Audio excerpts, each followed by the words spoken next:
بسم اللہ الرحمن الرحیم۔ شروع کرتا ہوں اللہ کے نام سے جو بہت بڑا مہربان نہایت رہنے والا ہے۔ دوستو، بہنوں، بھائیوں، بزرگوں، السلام علیکم ورحمۃ اللہ وبرکاتہ۔ تاریخ اسلام میں ہم غزوات النبی صلی اللہ علیہ وسلم کی جنگوں کی غزوات کی ایک سلسلہ شروع کی ہوئی ہے، جس کی جنگ احد کو ہم نے شروع کیا ہوا ہے۔ جنگ احد کی 58 نمبر قسط میں ہم آپ کو خوش آمدید کرتے ہیں۔ دوستو، بہنوں، بھائیوں، بزرگوں، مولانا محمد علی نے اپنی کتاب حیات محمد ورسالاتہ میں رسول کریم صلی اللہ علیہ وسلم کی شجاعت اور قربانی اور شکست کے بعد اپنے اصحاب کو بچانے کے لیے اپنی جان کو خطرے میں ڈالنے پر حاشیہ لکھتے ہوئے بیان کیا ہے کہ جو ہی حضرت نبی کریم صلی اللہ علیہ وسلم نے خالد کو دیکھا کہ وہ مسلمانوں پر حملہ کر رہا ہے اور اس جگہ اتر آیا جسے تیر اندازہ نے چھوڑ دیا تھا، تو آپ کے اسلامی فوج کو گھیرنے والے خطرے کی عظمت کا ادارک ہو گیا تھا، اور اس وقت آپ کے سامنے صرف دو ہی راستے تھے جن میں سے ایک پر آپ چل سکتے تھے۔ یا تو آپ کسی پناہ گاہ کی طرف جا کر اپنی شخصی سلامتی کی ضمانت حاصل کریں اور اپنے صاحب کو اپنے مقدر انجام کے لیے چھوڑ دیں،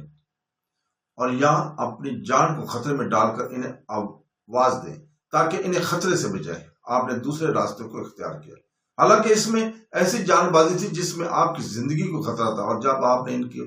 تنگی میں پایا، خصوصاً آپ کے قتل کی افواہ سننے کے بعد، تو آپ نے بلند آواز سے پکارا، میری طرف آؤ، میں اللہ کا رسول ہوں۔ اور جو ہی آپ کی آواز ان کے کانوں تک پہنچی، وہ سب آپ کی جانب متوجہ ہو گئے، اور انہوں نے دشمن کے منصوبوں میں آپ کی طرف اپنی راہ بڑھائی۔ عراق کے بڑے افسر میجر جنرل محمود شیشت خطاب نے اپنی کتاب سلال رسول میں شکست کے بعد مسلمانوں کا اکٹھا ہونے کے اسباب کے عسکری تجزیے کے موقع پر مارکا سے قبل اپنے فوجوں کی سب بندی کے مناسب موقع کو اختیار کرنے پر رسول پاک صلی اللہ علیہ وسلم کی مہارت پر تبصرہ کرتے ہوئے بیان کیا کہ بلا شبہ ہر بات کی اپنی اہمیت ہوتی ہے۔ مارکا احد کے دوسرے مرحلے میں جنگ کے دوران آپ کی کمانڈ کی عبقریت کے ظہور سے کوئی چیز نسبت نہیں رکھتی، جس وقت مسلمانوں کو تھوڑی سی فوج کو اس نے 5 گنا زیادہ مشرکین کی فوج نے گھیر لیا، جبکہ ان میں سے بہت سو کا مورال گر چکا تھا۔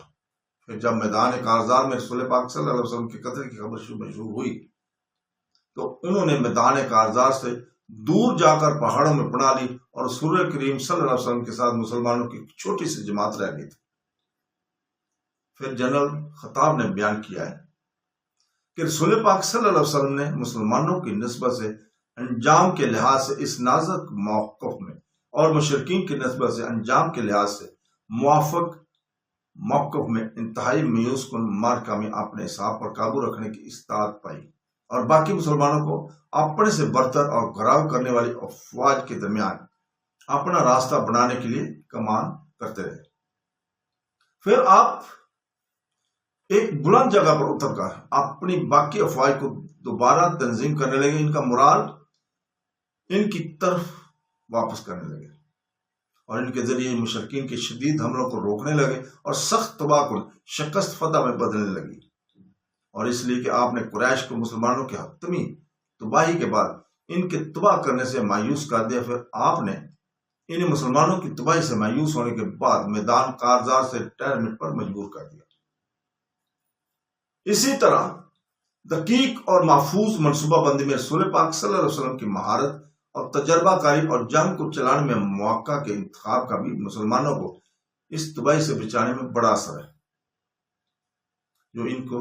فنا ہی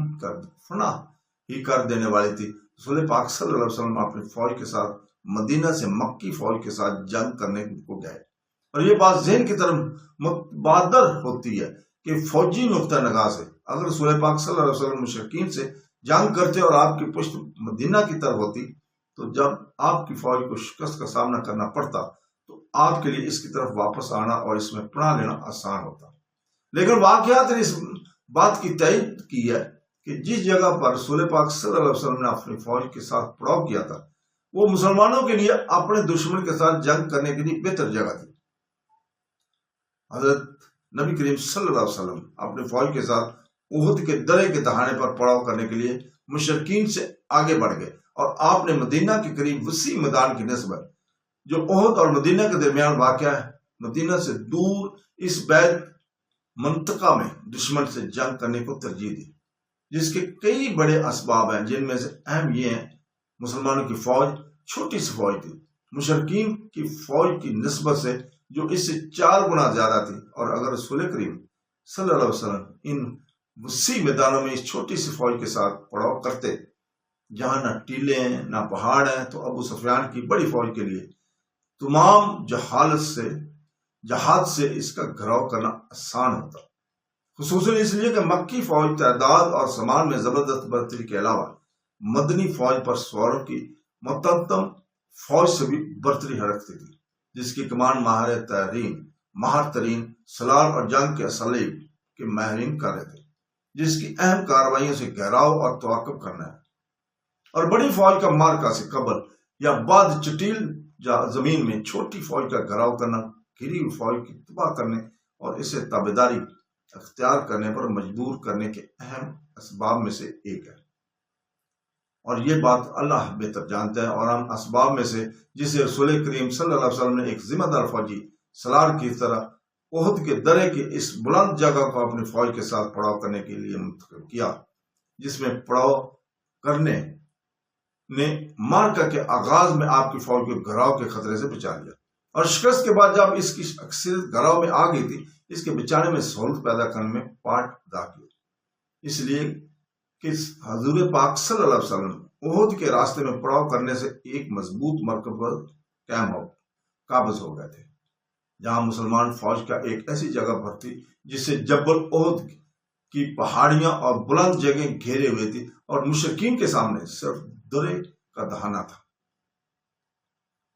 جو ان کے سامنے تھا، اور اس درے کے راستے کا ایک جز ہی کھلا تھا جو غربی جانب